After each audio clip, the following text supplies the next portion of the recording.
ازيكم يا حلوين؟ عاملين ايه؟ معاكم ميسون من قناة سموز لوك. النهاردة هنتكلم مع بعض على المنتجات اللي انا جربتها من سوب اند جلوري. طبعا انا ما جربتش كل حاجة.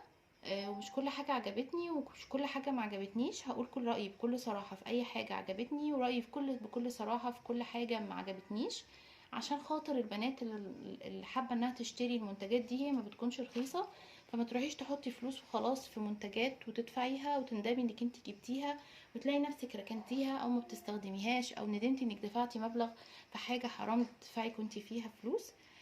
يلا بينا نبدأ الفيديو. تابعوا معايا الفيديو للآخر، بس الأول اشتركوا في القناة يا بنات وفعلوا الجرس واعملوا لايك وشير، ويلا بينا نبدأ.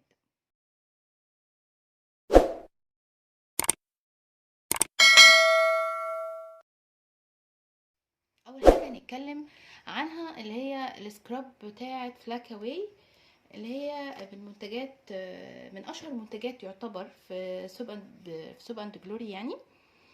السكراب دي بصراحة يعني عجبتني جدا، وحجمها كويس قوي قوي. هي 300 ملي.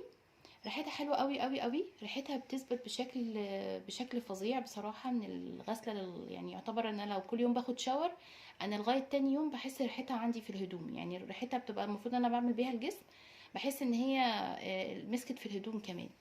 يعني انا دلوقتي لو فتحت العبوه بتفضل ماسكه في ايدي كام ساعه. انا ما عملتش بيها حاجه اهو، مكان بس ما انا فتحت العبوه تفضل في ايدي كام ساعه. مجرد ما بفتح العبوه كمان ريحتها بتنتشر في المكان ده. لو هنتكلم بخصوص الريحه. لو هنتكلم في الافكت بتاعها، لا هي الافكت بتاعها حلو جدا. هي بتنعم الجسم خالص خالص.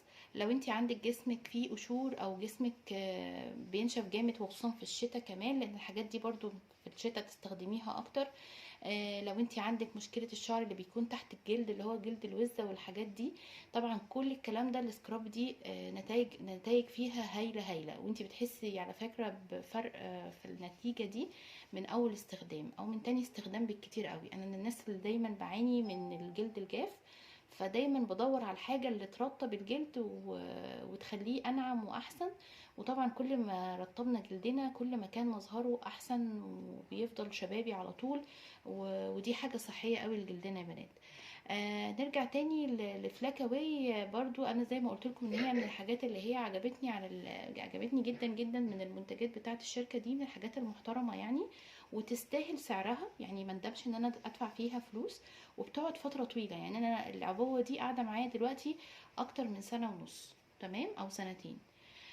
هوريكم شكلها من جوه عامله ازاي، عشان هي سكراب طبعا زي ما قلت لكم.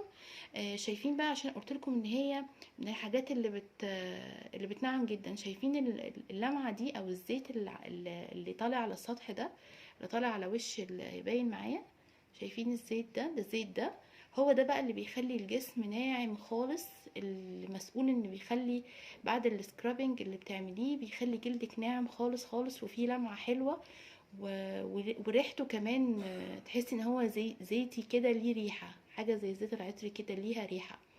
فمن الحاجات اللي هي دي الحاجة اللي بتخلي الجسم يترطب خالص. شايفين طالعة ازاي؟ خصوصا لما قعدت عندي كمان فترة طويلة. فالزيت ده تحسي ان هو طلع كده او فصل شوية عن الكريم. فصل كده وبقى شكله عامل كده بالظبط. بس بصراحة نتيجة هايلة وتستاهل التجربة. وانصح بيها كل عروسة او كل بنوتة داخلة على جواز او كده، تجيب السكراب ده، وما تندمش خالص انها تدفع فيه فلوس. وكمان هيقعد عندها فترة طويلة قوي قوي، وهيخلي ريحة جسمها حلوة. شايفين يا بنات؟ لما فتحت العلبة الريحة طلعت ومسكت في ايديا وانتشرت في المكان. فلا، هو ريحته حلوة ويستاهل التجربة بصراحة. وفي حاجة كمان قبل ما ننقل على الحاجة اللي بعدها بخصوص السكراب.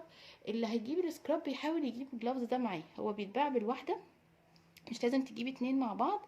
هو ده عامل كده زي الليفة المغربي، بتلبسيه في ايديكي وبتدلكي بيه الجسم كله. لما بتحطي السكراب على الجسم وبتفرديه على الجسم كله وانتي في الشاور، خلاص. وبتنزلي بقى، بتخلصي من كل الجلد الميت، اللي بيساعد اكتر احسن ما تعملي بصوابعك او بايديكي. يعني الجلافز ده حلو قوي برضو من نفس الشركة. من الحاجات برضو الحاجات الحلوة اللي هم منزلينها. مش تندمي انك انتي برضو هتجيبيه. وعلى فكرة برضو ده بقاله سنتين عندي، وشايفين عامل ازاي زي ما هو، ما حصلوش اي حاجة. ومش من الحاجات اللي هي بتتبهدل بسرعة يعني، او بتقدم بسرعة. فما بتبقيش عايزة برضو تغيريه بشكل سريع يعني. تمام. تاني حاجة هنتكلم عنها اللي هو الباتر، اللي هي دي يا بنات، شايفين؟ دي الباتر اللي هي حاجة كده بتدي، المفروض ان هي بتدي ترطيب عالي للجسم، وخصوصا بعد ما بتعملي السكرابنج خلاص، وخصوصا برضو في فترة الشتاء. دي شيا باتر، دي بزبدة الشيا والالوفيرا. المفروض ان هي بتدي الجسم، بتخلي الجسم ناعم خالص، وان هي ما بتخليش الجسم يبقى ملزق كده، اللي هو الاحساس بتاع التلزيق، اللي تحطي حاجه في جسمك تحسي ان جسمك ملزق، او في تبقي دهناه تحسي ان انتي دهناه حاجه. تمام. هو المفروض ان هما كاتبين ان هي بتعمل كده. انا طبعا جربتها، جبتها وكنت لازم اجربها، وكل مره كنت بجربها فيها كنت بقول ان هي هتبقى افضل وافضل المره اللي بعدها. هي دي شكلها كده من جوه، وللاسف لما قعدت معايا فتره تحس ان الكريم مكلكع كده، عمل الشكل اللي انتوا شايفينه ده. دي من الحاجات العيوب بتاعته اللي ما عجبتنيش برضو. تمام. للاسف انا كنت بحس بقى ان هو بيديني الملمس الدهني. انا ما بحبش كده، على الرغم ان هو اصلا يعني المفروض ان انا جلدي ناشف جدا، ومع ذلك هو ما كانش بيمتص الجلد بسرعه، الجلد ما كانش بيمتصها بسرعه، فده معناه ان هي تقيله تقيله على الجلد. فدي حاجه انا ما حبيتهاش فيها. تاني حاجة هي ريحتها عاملة زي ريحة السكراب بالظبط، بس ما تستاهلش برضو سعرها اللي هم كاتبينه، اللي احنا بنجيبه، لان هي معدية 300 جنيه. فاهماني؟ الباتر دي بصراحة لا، ما تستاهلش خالص خالص خالص ان انا ادفع فيها واجيبها واستخدمها، لان هي كمان يعني يمكن السكراب ريحته بتثبت في الجسم اكتر من الباتر نفسها. انا السكراب عجبني اكتر من الشيا باتر بصراحه.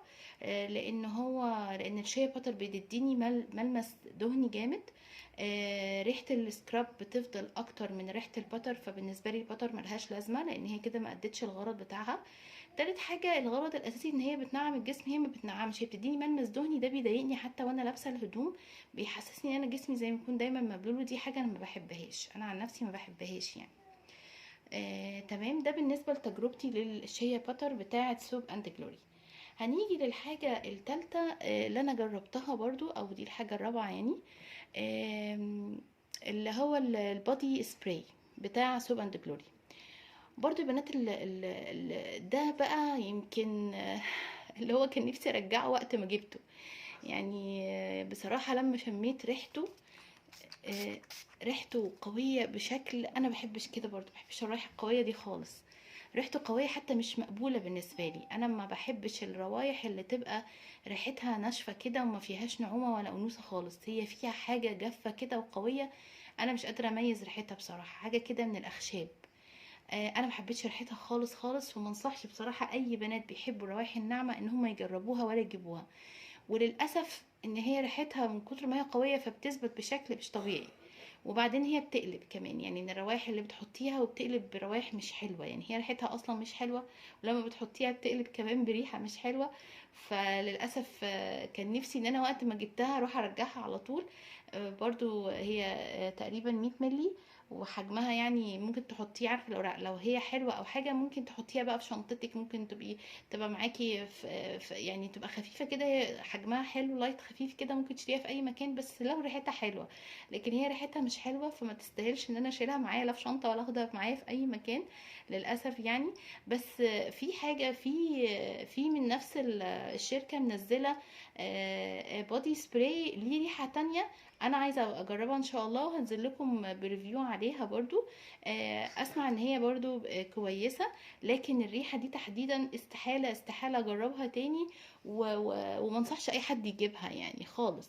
بصوا ده اسمها مكتوب عليها فروتيجو خلاص، وزي ما قلت لكم هي 100 مللي، انا ما استخدمتهاش خالص، انا مجرد ما شميت ريحتها، حتى الازازه زي ما هي، مجرد ما شميت ريحتها بصراحه انا ما عجبتنيش، فما قدرتش استخدمها، حتى ما بقدرش حتى ارشها كده في الجو يعني، من كتر ما انا مش قابله ريحتها خالص، ومن كتر ما هي كمان بتثبت قوي يعني، عاملينها بضمير شويه. بصراحة وكمان اخر حاجة كنت جربتها بس مش عندي دلوقتي، هكلمكم عنها سريعا كده برضو، اللي هو الهاند كريم بتاعهم. برضو من الحاجات اللي يعتبر عادية، برضو مش يعني مش محتاج الضجة اللي هم عاملينها عليه، على الكريم ده يعني، هو كريم عادي جدا. جربته برضو، كان بالنسبة لي تجربة عادية خالص يعني، انا ممكن جبته مرة ما جيبوش تاني، وما كانش وحش بس هو ما كانش واو خلاص يعني، جربته مره زيه زي اي كريم تاني، انا ممكن ما اجربش اجيبه تاني من نفس الشركه يعني، ممكن اجرب حاجه تانية ان شاء الله وبقول لكم عليها لو عجبتني. تمام، بس كده هي دي كانت منتجاتي وتجربتي مع المنتجات بتاعه سوب اند جلوري. يا رب تكون تجربتي عجبتكم لمنتج منتج، ويا رب اكون وصلت لكم شرح مختصر ووافي عن كل منتج انا جربته. وان شاء الله يكون الفيديو عجبكم، ويا بنات ما تبخلوش عليا في اللايك والشير علشان خاطر القناة تكبر بيكم، واكون مبسوطه بتعليقاتكم، علقولي واكتبوا لي في التعليقات، وقولوا لي برضو انتوا جربتوا ايه من الشركه دي، ونفسكم تجربوا ايه معايا، ونجربه مع بعض ونتكلم عليه مع بعض. وان شاء الله باذن الله اشوفكم في فيديو جديد وفي تجربه جديده وريفيو جديد، والسلام عليكم ورحمه الله وبركاته.